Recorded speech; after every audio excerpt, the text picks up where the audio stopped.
swear to God, when I sweat, I smell like a hot dog. Are we still doing this show? Yes. Here we go. Cash. Los Angeles. Rock and roll. My money. When will they stop? Well, now. Long Beach, clear skies. And now, on with the show. And good morning to you. Love is in the air this Valentine's Day weekend. I had to say that. My name is Danny Lemos. I'm Mike Stark. Melanie Ray. And today on the show, we're going to tell you the place to be this weekend. In case you didn't know where you need to be, we'll tell you. And introducing our Community Voices Project.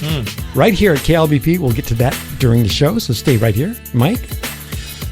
Oh, you threw me off because her name's next. Oh, I'm sorry. Melanie's next. Sorry, Melanie. Are you going to be able to vote for the next election? It may be harder than you think.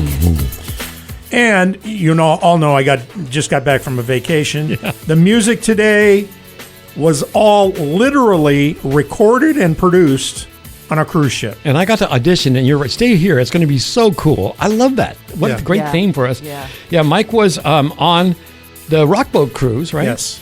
And decided to send some interviews and music picks because I'm sure you're going to turn this into a write-off. Yeah, of course. Why not? And today, let's get started with our guest in-house. We brought him back, our Long Beach Post reporters, Jacob Sisneros and Kate Raphael. Welcome to the show again. Thank you for having me. There's so much to talk about. And we find out about it in the Long Beach Post. Right. For instance, the story that I just read about the thieves that were stealing tools at this community garden project. Yeah. Tell us more about it. That's the most fascinating part of me was they took a wheelbarrow and a spare set of wheels for the wheelbarrow because it's sensible. Yeah, the executive director and volunteers think it's the unhoused population that lives on the LA River, very nearby to the farm. It's a city parking lot that they got given in 2021.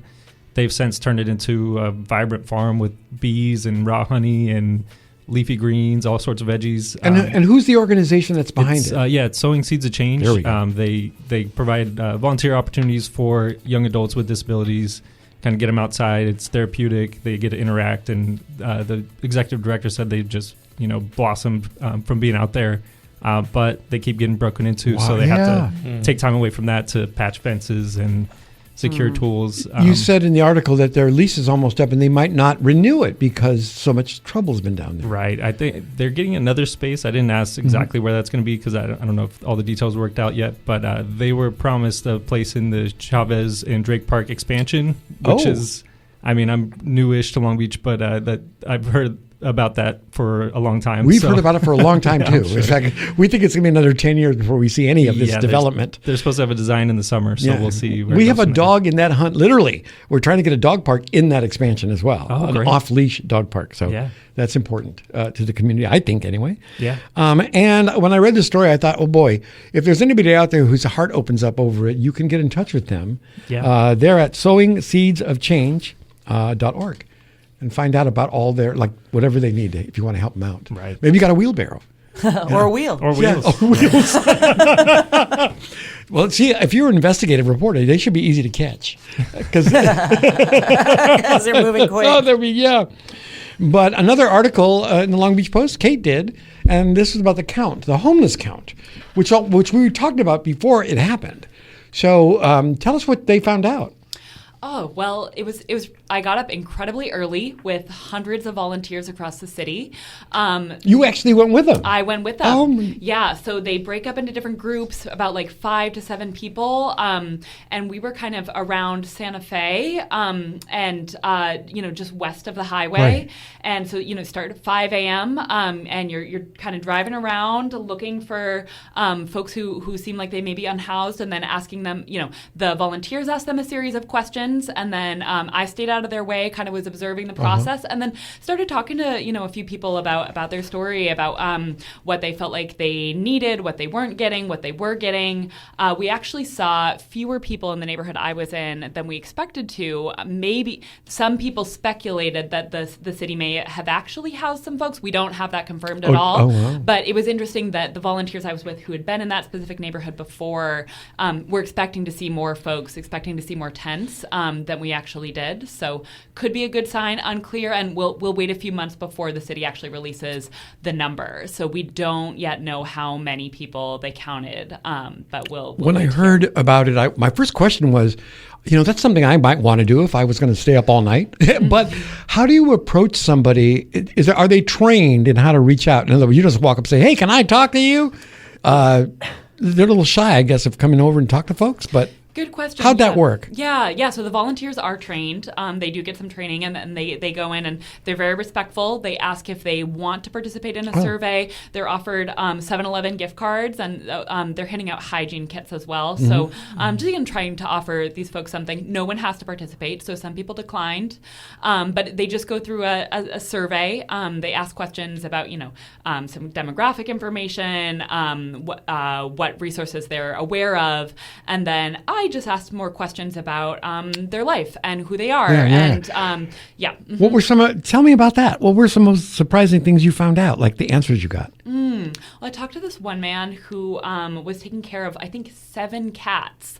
He was bringing the cats food. He'd just gotten back from Jack in the Box and had brought back breakfast sandwiches for his other friends. I thought you were for the cats. I think he was sourcing the cat food somewhere else. Yeah. But, he was saying in that community, and, he was just talking about the group of people that he'd spent the night with, but they really try and take care of each other. And so that was, that was cool and important to hear. And and so many of them have really fallen on hard times. And there are so many reasons why people can be unhoused, and so many people are really, really close to that. It can just take one medical event or something before it happens. So I think that's important. But everybody has a story about someone like that, and humanizing those. Yeah, that was those my dad's people. story. My stepmom kicked him out. No kidding. And took him to the multi-service center, and then they hooked him up with services in the village when the village was there and that kind of thing. But I had to go, pick him up, spend 15 hours waiting for services and intake, and he was willing to go through all the steps. And then once he was in a shelter, then that opened up more resources for him, and he was able to use the system to get him out. But the only reason he was able to do that is because I was guiding it. I see. I had somebody, And I think a lot of people on the street don't have that kind of resource. They've burnt their bridges, or they don't have people who are, willing or able to go through that process. Yeah. Oh, sorry, I was just going to say the last time we got numbers from the homeless count, it was interesting because, the mayor tried to spin it as the wildfires were pushing a lot of people into homelessness.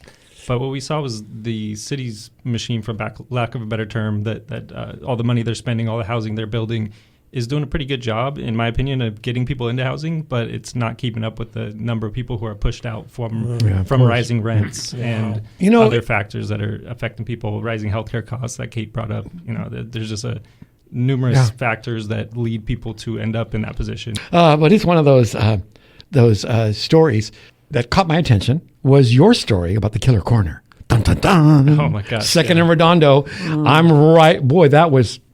we were just talking about it 2 weeks ago. Yeah, I had no idea. I went out there twice just from this. I mean, I live downtown, so I've been out that way, but mostly along Ocean, getting to 2nd Street. But just standing there, it's consistent traffic, just people. I mean, the California rolling stop is kind of a running joke, but when you stand there and you see, people are crossing the street and nobody's coming to a full stop. And everybody's, We're talking about the young lady, Lorianne Carrion, that was killed. She lived 2 blocks from that corner. And, of course, bicycling was the way she got around. And if you've ever sat at, I don't know what the name of that coffee house there right at Redondo and 2nd with the outdoor tables, but you can see it. The library, I think it is? No, but on the other side, next to the bar, you can sit out there and watch people scream like, hey, I'm riding. I've been hit by a car. And just a few months ago, and from someone who made a right turn through a stop sign. And so I don't move now until I know a car has stopped. And now that I'm really sensitive to it, people just go through stop signs like they don't even notice them, and some woman rolled through a stop sign, and I was waving my hands and screaming. I mean, I was safely on the corner, but I was just trying to look at me, and she didn't even, it didn't register to her. Whatsoever. So 2nd and Redondo is a hot spot for that? It's that triangle right there. I know exactly where it is. Yeah, That's why I'm blown away by this, because I've lived in Long Beach as long as I have, been through that tons of times, and that's just a hot spot for that sort of problem. I was shocked how known it is amongst neighbors. I mean, I talked to multiple people that said, "Oh, we walk up to Broadway because there's no way in hell we're crossing here." Really? And you did an article a while back about the traffic deaths in Long Beach rising, as opposed to they want to get them down to zero. Well, they kind of went up a little higher last year. But some of the excuses that they give you in the planning department or with the people who manage the roadways, and we've been subject to this on First Street. If you're coming off of Alamitos, people just jam down that street, and near misses happen all the time. In fact, some didn't make contact. But we reached out to the city. They gave me the same excuse you put in print, which was, it's not feasible. Yeah, I'm very... I want more information than just not feasible. What's not feasible? They're putting a traffic bump in the road. I don't get it. Fire trucks, I guess, is the short answer. Fire trucks and ambulances. And then I love the routes to get there because they have to get there to save the people who've just been hit by cars. Exactly. And the second part was interesting. The people complained it was loud when cars would hit the bottom. Well, slow down, then. That's the whole reason. I get crazy with this kind of stuff. People said it was. Yeah, I love it. The standard answer. It's not feasible. I want numbers. I want information because what's the feasibility? I'll tell you what, we'll go to Home Depot and get some tar. We'll make our own speed bump. But it's nuts. Wow. And of course, they've reduced the speed limit in Long Beach on the streets. You've noticed that last year, right? And has that helped? I don't know. I don't see it slowing anybody down. It's kind of twofold because I did another story previously of how often LBPD are issuing speeding tickets, and since the pandemic, the numbers have just plummeted. Yeah. Because they're understaffed. They're not going to be rolling around, pulling people over for going 6 miles an hour over. But it seems like in the absence of that, then, okay, there needs to be more stop signs, more traffic lights, more speed bumps to do it organically. Yeah. There's a problem everywhere, I guess, with this sort of thing. But trying to mix it with bikes and stuff. A guy yesterday came at me with one of those little riding motorcycle scooters. Yeah. The bike lane was up to my left. He was coming at me in my lane of traffic. So hey, the bike lane's over there, and you can guess what he said. I get that one a lot with the bikes walking on the street and the sidewalk, and the bikes ring their bells at me while I'm walking on the sidewalk. Well, I love having you guys here. Please come back again when you have some updates. We'll invite you back. In the meantime, people want to follow you. It's really easy. Will you tell them how to do it? Yeah, LB Post on Instagram or lbpost.com. Yeah, so easy. My neighbor goes, I don't know if I can do it. Just follow it and subscribe, for heaven's sakes. They give you choices about information you can get, and I get it every day in my inbox, and I love that. So longbeachpost.com. And full disclosure, I am a member of the board of directors, so I'm happy that you pushed it on our show. Distinguished member. I think that's going a little too far. Well, Mike has been on a cruise, and he brought back some music, and we're going to... Yeah, let me explain this first. Please. The cruise is a rock boat, and they have entertainment going almost 24 hours a day throughout the boat. The thing I'm going to focus on now is a thing they do called 6-man session. And what they do is they take 6 or 7 of the artists that are going to be on that cruise ship, and they put them on another cruise ship about 3 months earlier. Practice. No, sort of. And none of these people know each other. They put them in 2 or 3 suites, and they say, you're going to make an album here. Oh, wow. And they make an album that is to be premiered when they get on the rock boat. And they perform all the songs live on the rock boat as well. And then they release an album. And, of course, everybody on the boat gets an album to take home with them, a CD. So I have spotlighted a few of the songs that are on that album, and I interviewed one of the guys that was part of the 6-man session, and I'll be doing a full LA radio session show on it. Probably it'll be in March. Oh, so this is the commercial. Yeah, this is kind of the commercial, but I think it's interesting. This first one I don't have an interview with, but the song is basically written about the rock boat, and it's as if someone goes on the boat and they chance upon an artist all-access pass. And this is the song that this guy wrote about that. All right, that's Graham Good, part of the 6-man session on the rock boat, and a song called Artist Pass. We'll have more from those 6-man sessions coming up later. Oh, that's awesome. It's Mornings on the Beach. I'm Danny Lemos. I'm Mike Stark. I'm Melanie Ray. And today on the show, we're going to be talking about, we always talk about storytellers. And there is an organization in town, the Children's Theatre of Long Beach, and they are a nonprofit. And we want to talk about their Long Beach Theater. And they have an amazing musical production coming up. Chitty Chitty Bang Bang is happening at the Ernest Borgnine Theatre in Long Beach. And welcome to the show, the artistic director and CEO of Children's Theatre of Long Beach, Sean McMullen. We have had people on here from Long Beach Playhouse. We have people on here from Long Beach Community Theater. Tell us what your organization does especially well. Well, we work with families and children so that anybody who wants to be on stage can be on stage. That's been our mission from the beginning. We started as solely an after-school program at one school. We've grown to an after-school program at 5 schools per year. And we have weekend shows that we produce with junior high school students now. And we have, for high school students, have a self-producing arm where they choreograph, direct, design the shows themselves. And then we have our family stage, which is what Chitty Chitty Bang Bang is. So when you say the family stage, does that include just children in performances or adults as well? Not at all. It is classical children's theater, Awesome. the way that most of the nation understands children's theater. It's strange. In California in general, we think of children's theater as just theater performed by kids, which is how we started. But like at Dallas Children's Theater, Seattle Children's Theater, it's theater for families and children performed by adults. So we have adults playing Caractacus Potts and Truly Scrumptious and Grandpa Potts, and only kids playing the children's roles.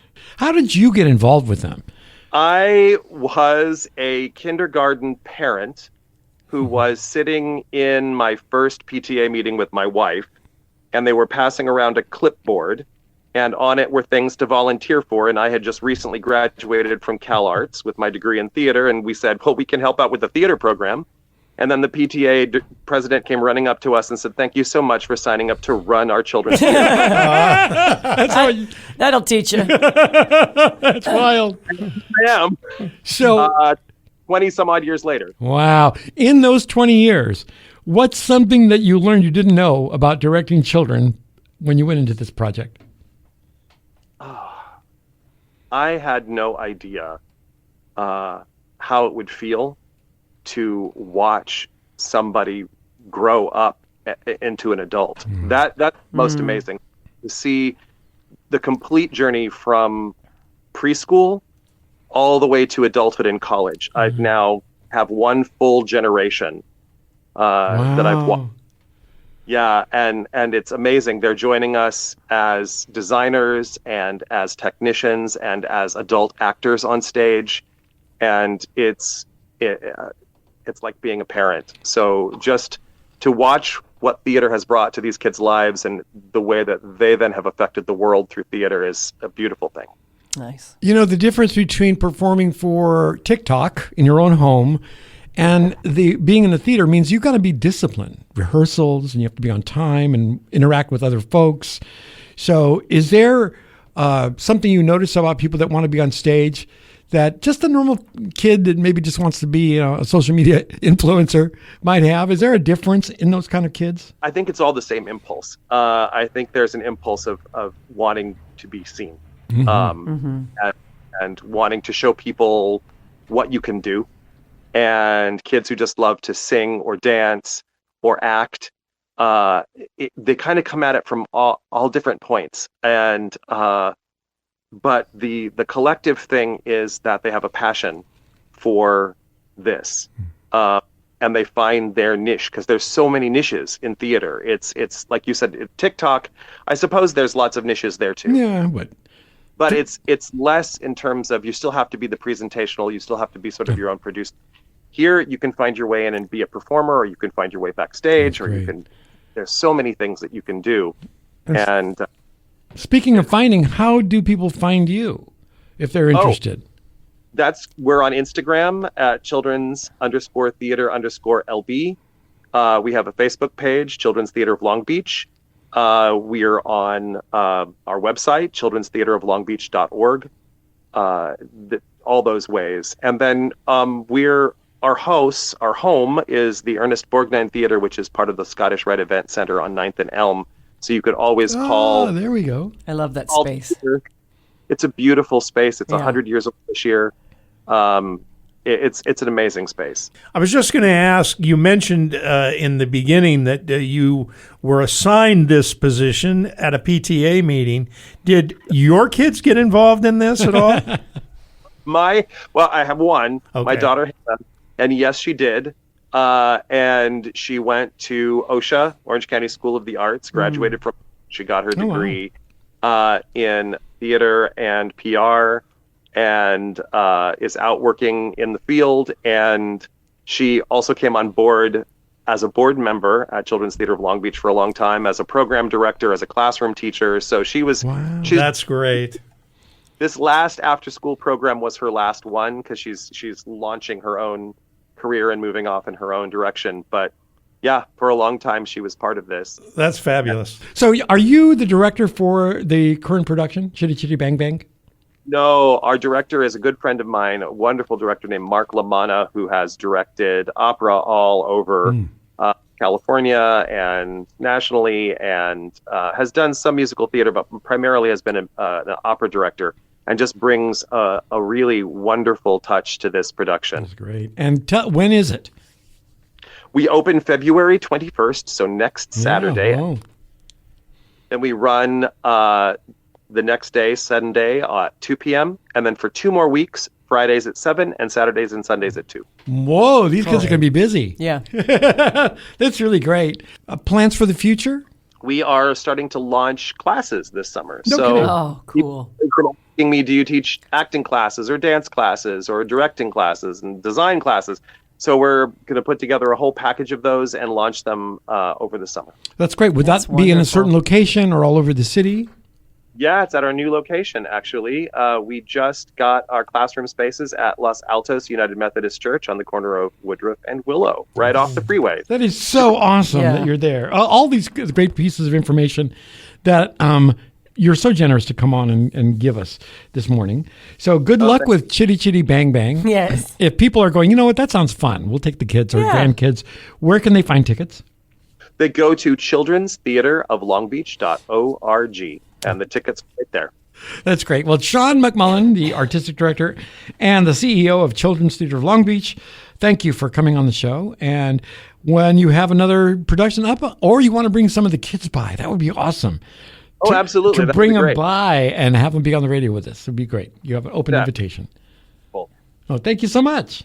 Thank you. Thank you. Have a wonderful day. You're welcome, Sean. Bye-bye. Bye. I love our reach is expanding. We're touching more of the community, the storytelling community, especially ever since we started telling stories here on the show. I'm working my way into the TEDx thing too. You are? I'm working. I was talking to Max Evans about it. I've got my story ready, but I'm like, I'm a little nervous. Oh, that one I haven't yet. I just want KLBP to be involved with TEDx. TEDx. That's a smart thing. And I do have a story, and I'm nervous as well, so I'm still thinking about it. I tend to tell funny stories, so I'm thinking, but for something like perseverance, maybe it shouldn't be, or maybe a little bit. And I'm thinking, so I have a story I want to tell, and we'll see, because I'm nervous, and that's probably a good sign. Me too. I'm a little nervous about doing that. Anyway, I'm not nervous about introducing Mike because it's time for a song. Okay, we are talking about the Rock Boat this week. It's a very collaborative cruise. People get up on stage with every artist that's on there, and the guy that I spoke to about this was part of the six-man sessions as well, and he also was on stage with just about every artist that was there. This kid is just great. They don't make it out here that often, but check out John Tyler Wiley and the Virginia Choir on Spotify. Check them out. They make great music. But he was part of the six-man session, and so I asked him about the one song that he did the vocals on. So you do the lead vocals on one of the tracks, right? Yeah. What do I have to do? I had the first 4 lines of the song on a note in my phone for years. And I kept trying to go back to that song and finish it, and I could never figure it out. So when I got the call for six-man sessions, that was one of the first thoughts I had. Oh, I'm going to bring this to the table to see if these geniuses can help me finish it. Right. It started with Jack Paris Mitchell. Jack made some suggestions that I initially wasn't keen to because he wanted to change some things that I wrote. I didn't like the ideas. which wasn't fair of me. I came to him and asked what he thought, and then he told me what he thought, and I said I didn't like it. That's part of the push-pull of... Exactly. So I worked with Jack, and then I went back to my room, and I was watching Jaws on the TV in my little interior cabin aboard this cruise ship. And I'm watching the mayor in the movie Jaws, like, just argue with everybody about how he knows what's best for the town, and the more he argues, the more people die. and I'm watching that at 2 a.m. by myself. I'm like, gosh darn it, I'm the mayor. And oh, that's funny. So I put the movie on mute. I just took a pen and paper and I wrote those 4 lines that I had, but I implemented the changes that Jack wanted to make. And as I got done with the 4 lines, and then the pen just magically kept moving on its own. It was just like this song appeared out of nowhere. So it's a great tune. Thank you so much. Is that something that you'll include in your shows in the future, do you think? I've already started. Yeah, okay. I've already started. And I do have to give a credit. Jack got me going, but it was Hammer and Megan Farrell that actually finished it with me. And they had just as much to do with it as anybody else. They were brilliant, and just as, hey, what if we do this? Hey, try this. Hey, try this. Hey, let's do this. Just throwing ideas out. And at that point, I was like, give me every idea. I want to hear everything. You were no longer the mayor. No, I don't want to be the mayor. I don't want to be the KLBP on your dial. Keep it here and stay a while. The sound of Long Beach, oh so sweet. KLBP can't be beat. It's mornings on the beach for your Sunday infotainment. I'm Danny Lemos. I'm Mike Stark. I'm Melanie Ray. And today on the show, we're going to talk about things that might affect us here. And this story you may have seen on internet, and it was about the Cherry Blossom Festival in Japan.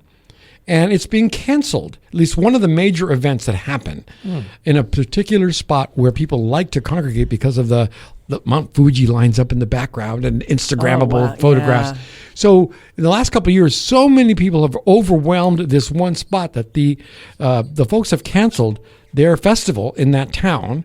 It suggests that if you want to see cherry blossoms, there's a lot of other places in Japan to see that. Yeah. Including Washington, D.C., if you don't want to go far.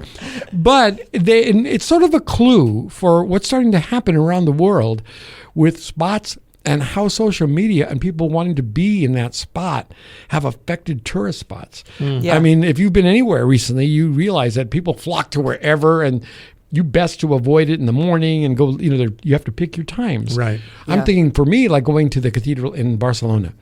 Man, talk about a swamp. Yeah, it's crazy. And there's too many people trying to line up for the same shot. And that there literally was a line of 30 people to get into the spot to take the picture. Right. So is it becoming more about visiting a spot, or is it becoming more about putting it on your feed? It's about your feed. Yeah. But that has always existed. I remember going to Crater Lake and watching people drive around the viewpoint, which is gorgeous, but with a video camera pointed out the window, as though they're going to go home and watch that video.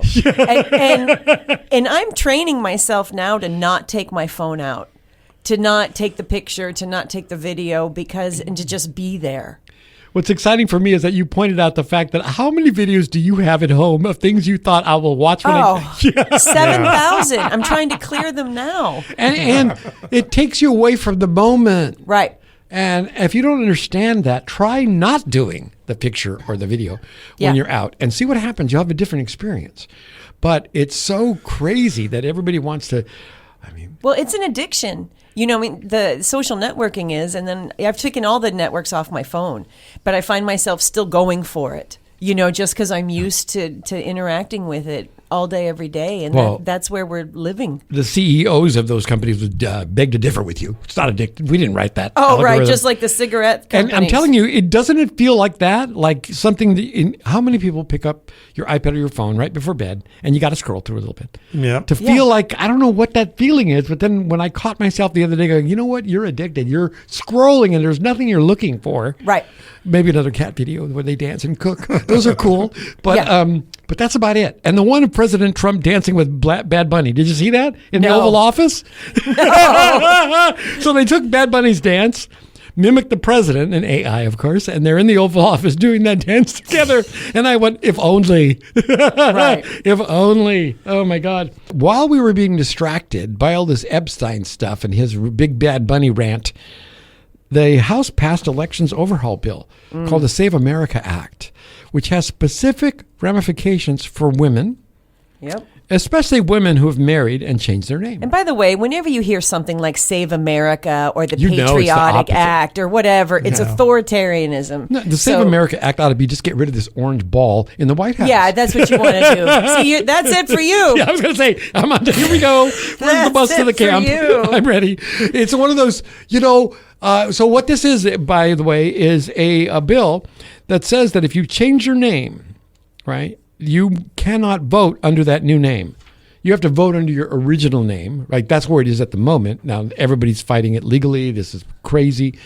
And it's just to restrict the right of women to vote. Yeah. Because proportionally, they're the ones who change their name in a marriage. Oh, I regret changing my name when I got married. See? I really do. And I want to change it back. And now I'm reading this. Right. And it's just disgusting. And it's one of their little ways of making sure the election is rigged. Yeah. If we want to talk about the party that's talking about rigged elections, look at this thing. Well, that's narcissism 101 is to accuse people of doing what you're doing. The Save America Act. And it was based on them Wow. researching the ballots from 2020 in Georgia. No kidding. Get over it. I mean, he's president, and he's still whining. Hopefully we'll... And his co-winetators. Okay, I'll tell you what. I'm over it. Winetators, I like that. Winetators. Sounds delicious. As soon as there is a movement, or how can I put it this way? As soon as he's a former president and also a former human being, on the tombstone could read, "You lost." Yeah. And I'll fund it. I'll pay for that personally. Thank you for your attention to this matter. I love that. It's just the idea that I'm thinking, wait, if I go through my name change now, can I vote in November? That is disgusting. And it's designed to keep women from voting. It's designed to keep LGBTQ people from voting. And last week we talked about the ballots in Florida only being in English. That's designed to keep people of color from voting. So here it is, folks. It's coming. It's here. Go ahead. Can we keep Pam Bondi from voting? Oh, my God. Is there a way we can work that out? It wasn't just stonewalling. It was lunacy. She had a meltdown, right? Yes. Why are you laughing at me? Yeah. Well, because you're... Because it's funny. Because it's funny. That is insane. It's scary. Yeah. It's horrible. Yeah. But it's hilarious. And that, Mike, it's your point on Facebook this week about you got to look at it from a different angle. And that really calmed me down. Look at it from an entertainment angle. Well, you have to. It's the old, if you're not going to laugh, you're going to cry. Right, exactly. It's that old saying. And, that's why the late night guys do so well. Because they are good at making fun of it. Jon Stewart this past week was amazing. Absolutely, if you get a chance to watch that. Because he covered all of it in like 20 minutes. And you're laughing through it. Yeah, you're getting your... you're laughing through it, but I also appreciate his rage. Like, you really see how frustrated and angry and sad he is about this. And that humanity, in addition to delivering some news and some humor, I appreciate. Absolutely. Time for some music right now. We got another selection from your rock boat cruise. Absolutely. This is the 6-man session thing, and of course they did this album a couple months before the Rock Boat, but then they performed it live on the Rock Boat. And this song was a song that John also worked on. He did not sing on this, but a wonderful singer named Megan Farrell. Please look her up. She's got a tremendous voice, and she did a song that she wrote mostly, but collaborated with John and a couple other people, and the song is called True Believer. Let's hear John tell us about it. The other one that I think you were heavily involved with is True Believer? Yeah, that was Megan's, she had most of the chorus, if not all of the chorus. But I kind of put guitar underneath what was largely an a cappella idea. And then as we did that, we worked on the verses with Hammer and just gradually chiseled away and found the rest of the song. Right. But yeah. So well, it's clear the lyrics are Megan's. It just is clear her story is matched to that song so much. But that's what I love about Megan and what I love about everybody is that's her story. But I definitely had some lines in there. Hammer had some good lines in there. It was working with Megan was the antithesis of working with me at the beginning. She was so open, or it was just she's going to tell you what she's feeling, what she's thinking, and then there was no ego about this has to be her words. So I know I got stuff in there. I know Hammer got stuff in there. Writing that song was the equivalent of sitting in a backyard playing catch with your friends, right? Or playing a game of horse or something. It was, hey, try this. What if it's this? Oh, what if we take that and do this? Oh, but what if it's this? And it was just, we did that. It's Mornings on the Beach. Danny Lemos right here. Mike Stark. Melanie Ray. And on the phone with us right now, we have Laura Foy. And Laura has got information for us about, I was scouring my email this morning and saw it. And there is a rally coming up here in Long Beach. And I invited her from the People's Day Community Action and Rally to talk to us here about that. So give us the information, Laura.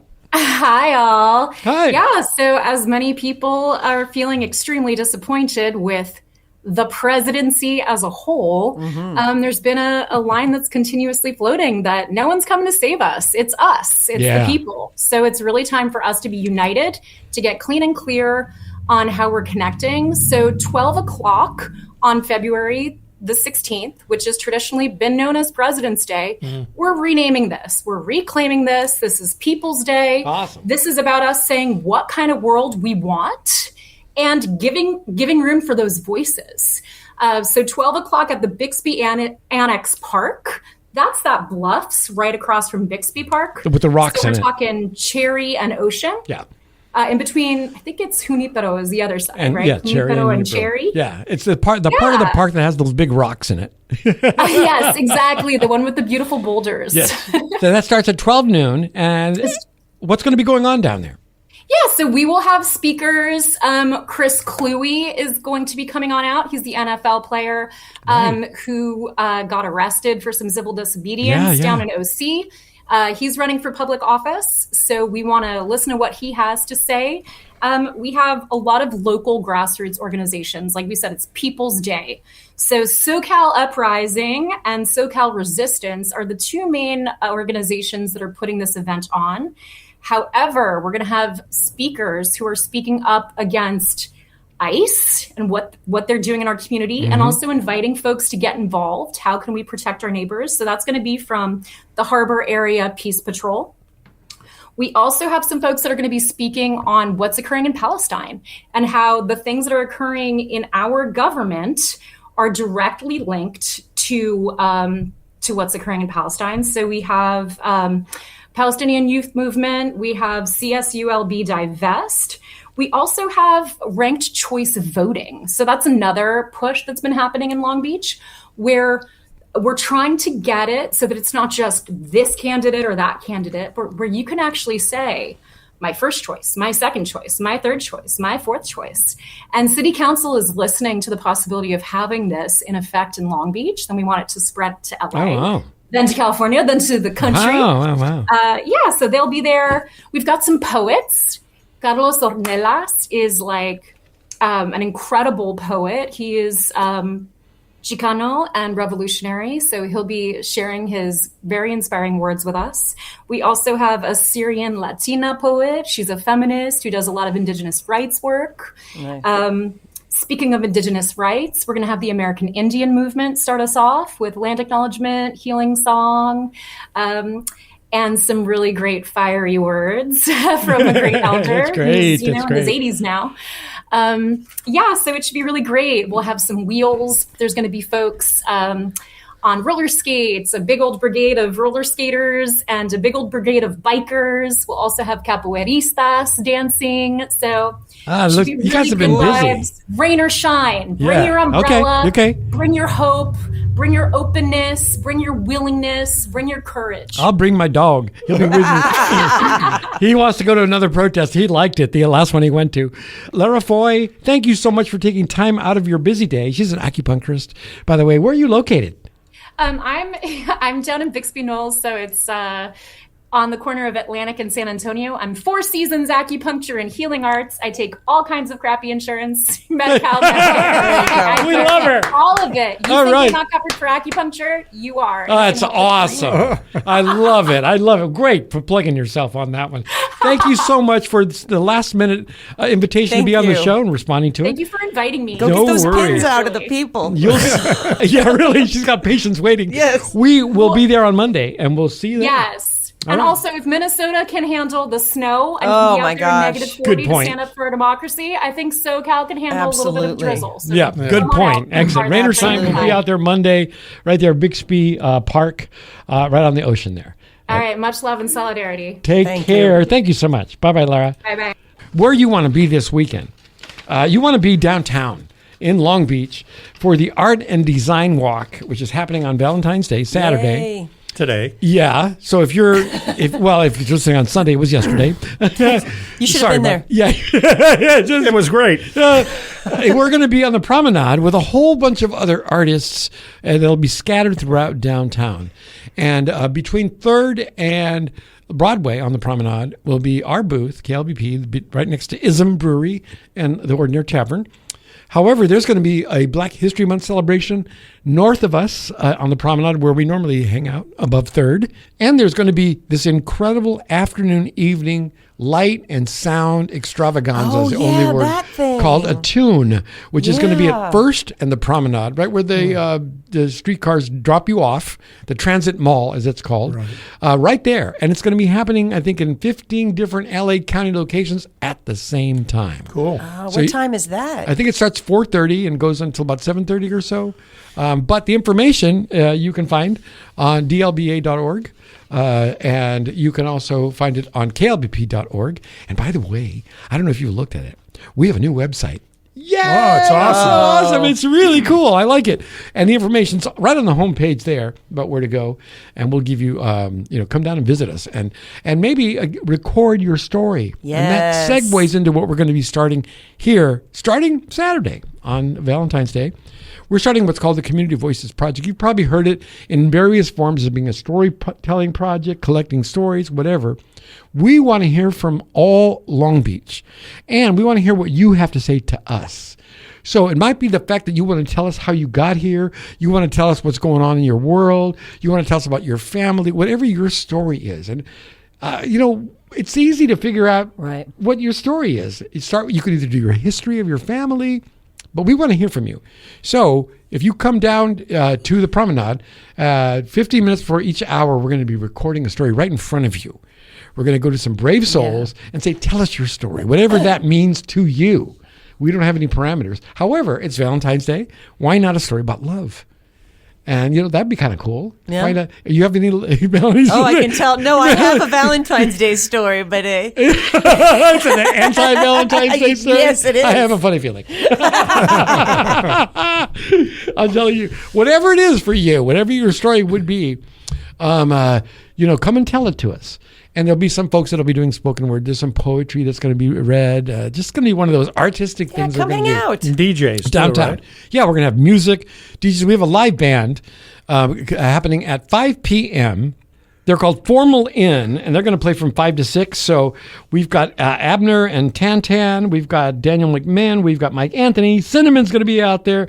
Don Juan DeMarco is going to be doing a set, and Irene Irie, as well as our own Melanie Ray will be out there with an interview. Who you got to decide who you want to bring over to interview? Or you just want to catch somebody on the run? I don't know. I don't know.